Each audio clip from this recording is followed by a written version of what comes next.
Au bloc opératoire, le médecin et l'infirmier anesthésiste se préparent à une péridurale dans le cadre d'une césarienne. L'activité est très soutenue et le médecin anesthésiste est fatigué et irritable. L'infirmier présent propose son aide dans le choix et la préparation des ampoules de morphine, comme le précise le protocole de l'établissement. Mais le médecin déclare qu'il va se débrouiller tout seul. En effet, il a eu précédemment une altercation avec l'infirmier car celui-ci était en retard, retenu en salle de réveil. Il exécute donc seul le contrôle et se trompe d'ampoule. Au final, la patiente reçoit 10 fois la dose et évite de justesse une issue fatale. Cet exemple illustre un fait. Les événements indésirables graves liés aux soins concernent fréquemment un défaut de communication. Aux États-Unis, ce dernier est responsable dans 70% des événements sentinelles, selon la Joint Commission, et dans 75% des événements indésirables dans la base des vétérans.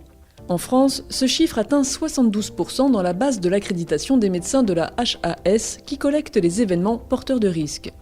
Il est donc important d'apprendre à dire les choses et à reformuler pour éviter les malentendus, d'identifier ses préjugés et de savoir les transformer, de créer un climat de confiance pour que les professionnels osent demander du soutien, et d'apprendre à laisser parler le patient. Les médecins interrompent un patient en moyenne au bout de 17 secondes. Alors, comment aider le patient à clarifier ce qu'il veut dire et l'encourager à s'exprimer sur des sujets difficiles, culturels, personnels ou intimes ? Comment s'assurer que le patient a pu dire tout ce qu'il avait à dire ? Le médecin peut-il partager ses questionnements pour mettre en confiance ? Enfin, existe-t-il des techniques de communication particulièrement efficaces ?